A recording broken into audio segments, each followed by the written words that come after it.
Peter Hill Explains, where I invite you to join the science teaching conversation with me about Immanuel Kant, Episode 8.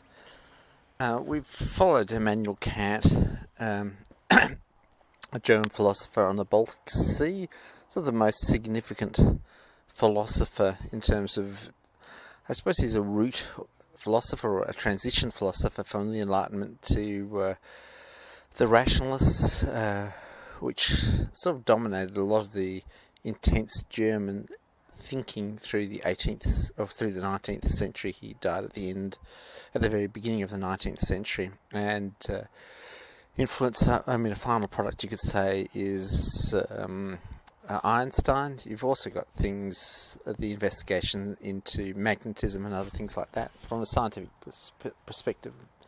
And eventually the last episode we covered self-consciousness, or the actual consciousness, but he had a very much biblical view of consciousness as opposed to the consciousness which was going to develop a bit later on with Freud and other things with the subconscious, whether you could do things involuntarily. He thought he had a purely rational man coming forward.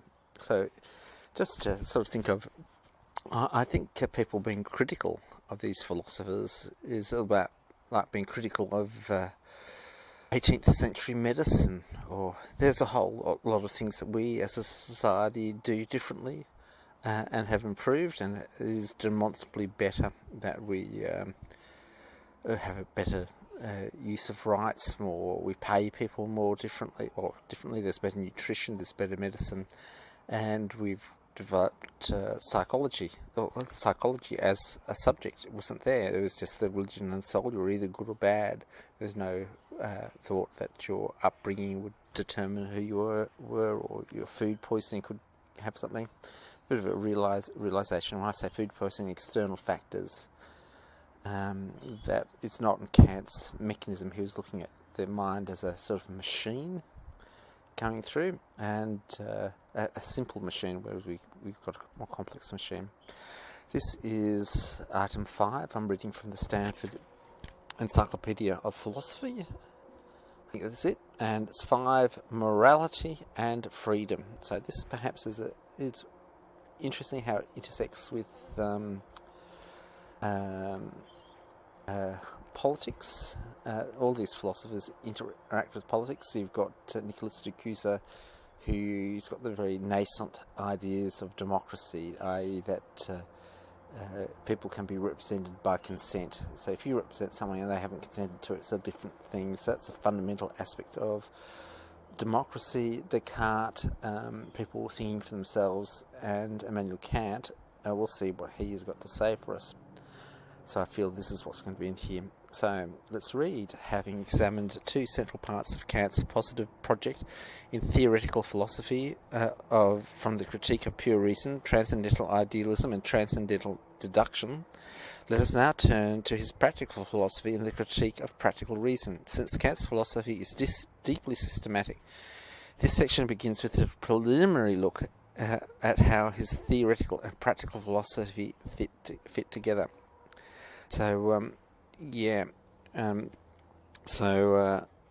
transcendental idealism is how you conceive nature, and transcendental deduction is your process, having perceived it, your process which proceeds forth to consciousness and self-consciousness.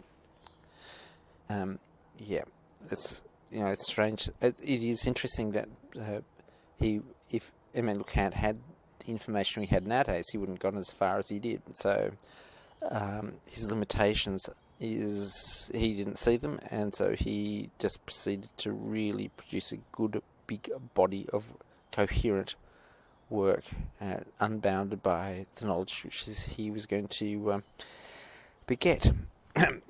So 5.1, theoretical and practical autonomy.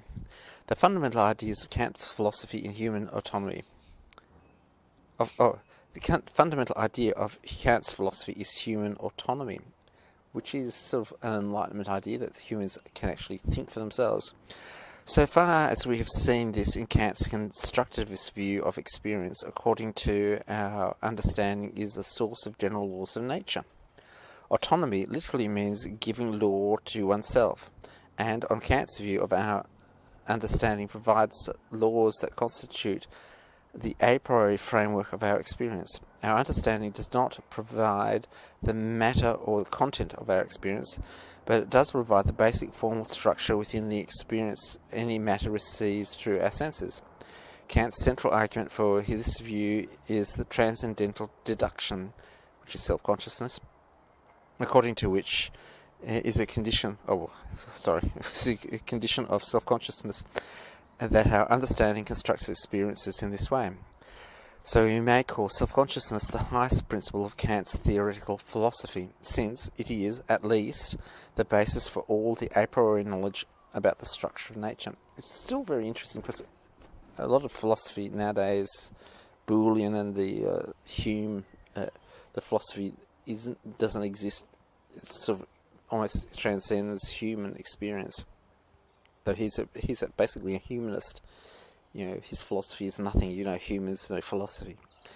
Kant's moral philosophy is also based on the idea of autonomy. He holds that there is a single fundamental principle of morality on which all specific moral duties are based. He calls this moral law, as it is manifest to us, the categorical imperative. Moral law is a product of reason for Kant, while the basic laws of nature are products of understanding. Oh, that's interesting. I understand it, and then morally I have to have a reason for it. So, what happened? The bridge fell over. Why did it happen? What are the factors leading it? How did we get there? Kant regards understanding and reason as different cognitive faculties, although he sometimes uses reason in a wide sense to cover both. The categories are therefore laws of nature are dependent on our specific human forms of intuition, while reason is not. Moral law does not depend on any quantities that are peculiar to human nature, but only to the nature of reason as such. Although its manifestation to us is a categorically imperative, a law or duty reflects the fact that human will is not necessarily determined by pure reason, but influenced by other. Wolffian view that human beings are capable of a priori knowledge in each of these domains, and he claims that the error of the Leibniz Wolffian, which is the monad metaphysics, are due to an illusion that has as its seat the nature of human reason itself. According to Kant, human reason necessarily produces ideas of the soul, the worldwide, and the God, and these ideas unavoidably produce the illusion that we have a priori knowledge about transcendent objects corresponding to them. Transcendent, these are things you can't touch.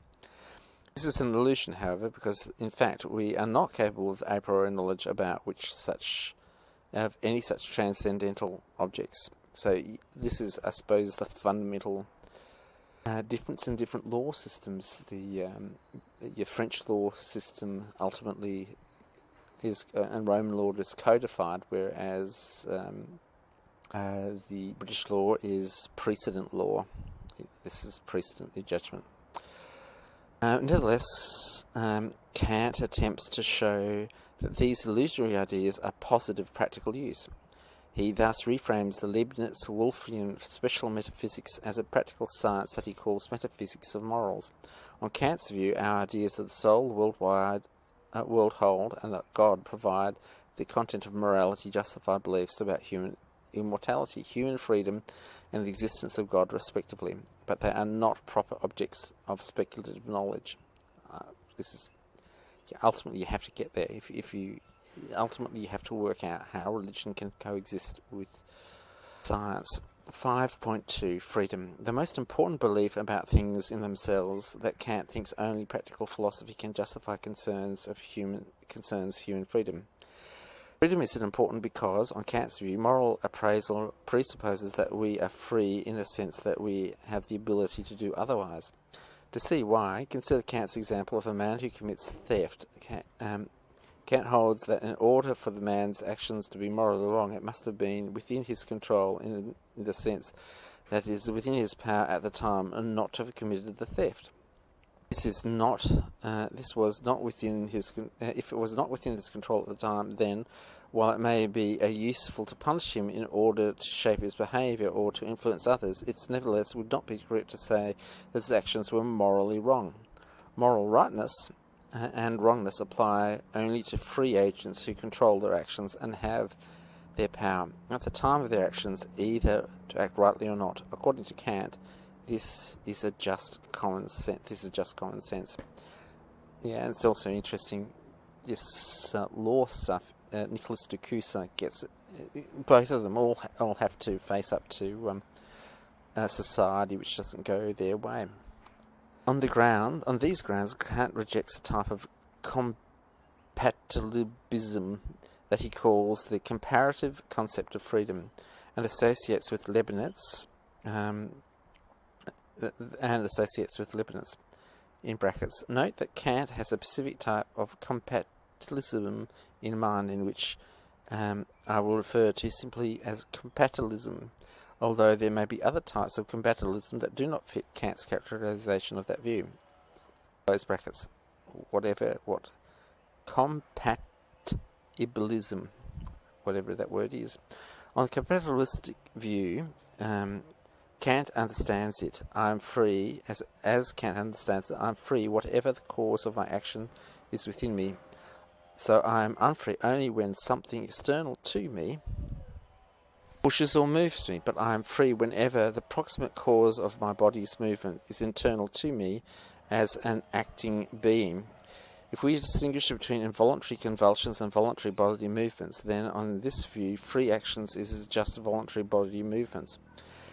Kant ridicules this view as a wretched subterfuge that tries to solve the ancient philosophical problem, quote, with a little quibbling about words. In this view, he says, assimilates human freedom with the freedom of a turnspit, or a projectile in flight, or the motion of a clock's hand. The proximate cause of these movements are internal to the turnspit, the projectile, the clock, and the time of movement. This cannot be sufficient for moral responsibility. Actually, really interesting. So, this is a question really comes down to it. Would be artificial intelligence. Can an artificial intelligence engine make a moral judgment? Does there have to be a human in the chain? Why not? The reason, Kant says, is ultimately that the causes of these movements occur in time. Return to the theft example. A compatibilist would say the thief's action is free because its proximate cause is inside him, and because the theft was not involuntary convulsion but a voluntary action. The thief decided to commit the theft, and his action flowed from his decision. According to Kant, however, if the thief's decision is a natural phenomenon that occurs in time, then it must be the effect of some cause that occurred in a previous time. This is an essential part of Kant's Newtonian world of view, and is grounded on the a priori laws, especially the category of cause and effect, in accordance with our understanding constructs experience. Every event has a cause that begins at an earlier time. If that cause, too, was an event occurring in time, then it must have a cause beginning still earlier in time. All natural events that occur in time are thoroughly determined by causal chains that stretches backwards into the distant past. So there's no room for freedom in nature, which is a deterministic in a strong sense. Which, as a practical tool, you can say, well, how did we get here? Rather than trying to construct a cause and effect, you should say, how did we get to this event? The root of the problem for Kant is time. Again, if the thief's choice to commit the theft is a natural event in time, then its effect is a causal chain extending back to the distant past. But the past is out of control now in the present. Once the past is past, we can't change it. On Kant's view, that is why actions would not be in his control in the present if they are determined by events in the past. Even if he could control those events in the past, he cannot control them now. But in fact, past events were not in his control in the past, either if they too were determined by events in a more distant past, because eventually the causal antecedents of his actions stretched back before his birth, and obviously events that occurred before his birth were not in his control. So if the thief's choice to commit the theft is a natural event in time, then it's not now or never was in his control, and he could not have done otherwise but commit the theft. In that case, it would be a mistake to hold him morally responsible for it, which is interesting. Compatibilism, as Kant understands it, therefore, locates the issue in the wrong place. Even if the cause of my actions is internal to me, if it's in the past, for example, if my actions today is determined by my decision I made yesterday or from the character I developed in my childhood, then it's not within my control. The real issue is not whether the cause of my action is internal or external to me, but whether it's in my control now. For Kant, however, the course of my action can be within my control now only if it's not in time. This is why Kant thinks that transcendentalism idealism is one way to make sense of the kind of freedom that morality requires. Transcendental idealism, which is the way that we divvy up matter between perceptions and actual things, allows that the cause of my action may be a thing itself outside of time, namely a noumenal self, which is free because it's not part of nature. Okay, so I sort of begin to understand it. No matter what kind of character I have developed, or what his external influences act on me, on Kant's view, all my intentional voluntary actions are immediate effects of my noumenal self, which is causally undetermined.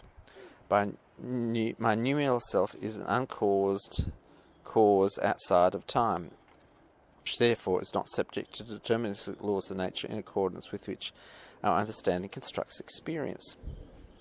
And he does have an act that we are punishing people because he did it, and it shows other people not to do it. But it's not necessarily a moral judgment, which is important to say to someone. Look, you copying it, sweet. They're laws.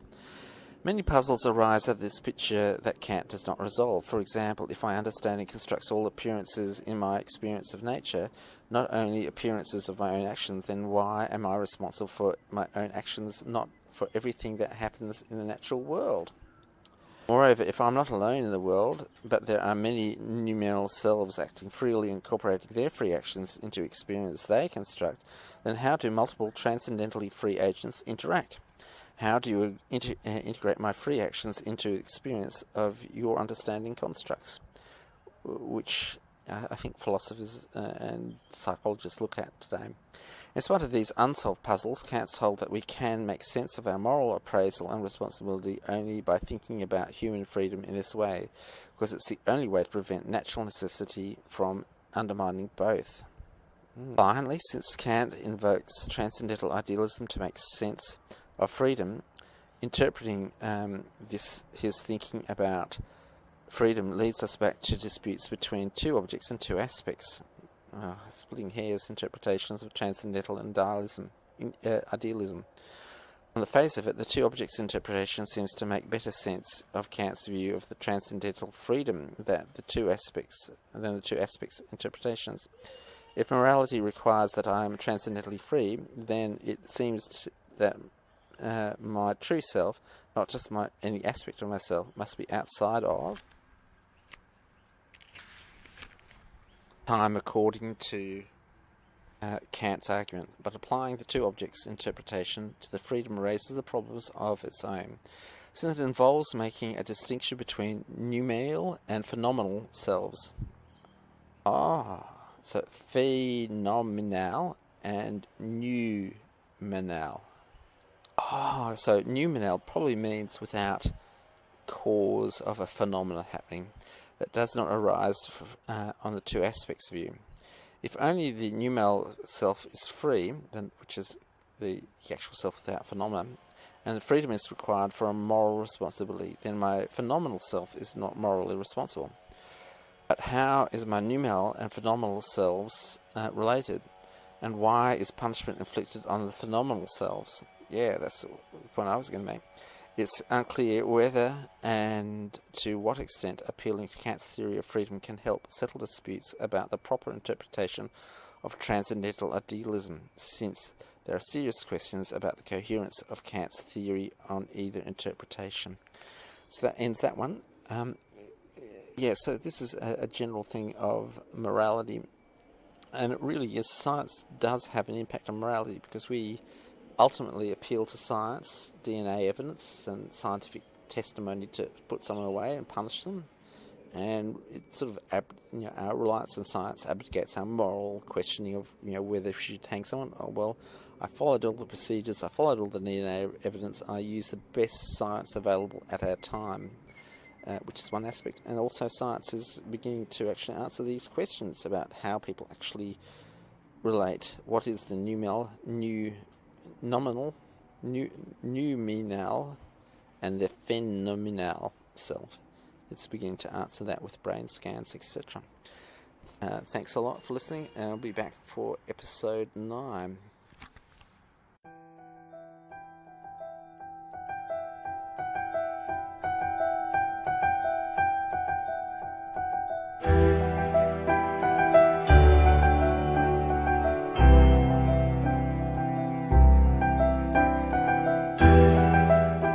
Another podcast, another story comes to a close. It's been a pleasure sharing this moment in time with you. May you discover truly amazing things, understand them, and tell others. Thanks for listening.